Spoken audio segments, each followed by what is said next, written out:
Ohvriarmastus, mis muudab kõik. Päeva sõnum Johannese 15:13.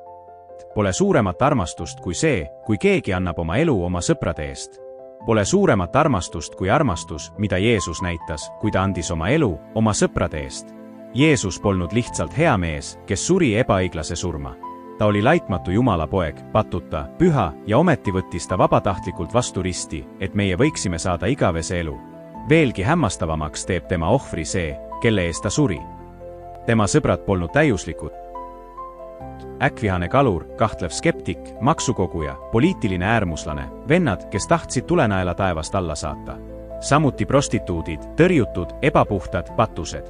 Sealhulgas sina ja mina. Jeesus andis oma elu, et kõik võiksid saada tema sõpradeks. Et kõik võiksid kogeda tema armastust. Et me teaksime, sügaval südames, et me pole hüljatud, vaid tuntud ja vastu võetud. Võta täna hetk, et mõtiskleda sellest tõest. Pole suuremat armastust kui Jeesuse armastus sinu vastu. Ta tõestas seda ristil. Austa Jumalat. Jumal näitas oma suurt armastust, saates Kristuse surema meie eest, kui olime alles patused, kiida teda selle piiritu ohvri eest. Palved. Jumala tähe. Isa, süvene täna minu ellu. Näita, mida tähendab rõõmustada sinu tahte üle ja kuuletuda sulle. Aamen.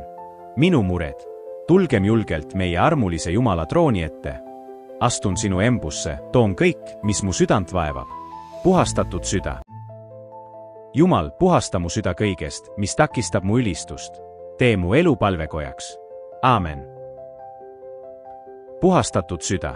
Jumal, puhasta mu süda kõigest, mis takistab mu ülistust. Tee mu elu palvekojaks. Juurdu armastuses. Jeesus, juuruta mind sinu armastusse. Eemalda kibestumine ja isekus, et minu tegudest võrsuks vaid armastus. Aamen. Jaga oma usku. Mõtle sõbrale, kes veel ei tunne Jeesuse ohvriarmu.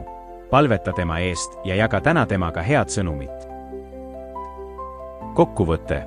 Jeesuse ohver eemaldab iga barjääri ja kutsub meid elama vabaduses, mis teenib armastuses teisi. Tunneme rõõmu tema ligiolust, toome mured tema ette ja kiidame teda alatise halastuse eest. Elagu meie elu kui palvekoda, paik, kus taevas puudutab maad. Tule liitu meiega. Kui soovid jagada mõtteid, esitada küsimusi või lihtsalt olla osa toetavast vaimulikust kogukonnast, siis liitu meie vestlusgrupiga. Kirjuta meile oma soovist ja saadame sulle liitumislingi ja tervitame sind avasüli.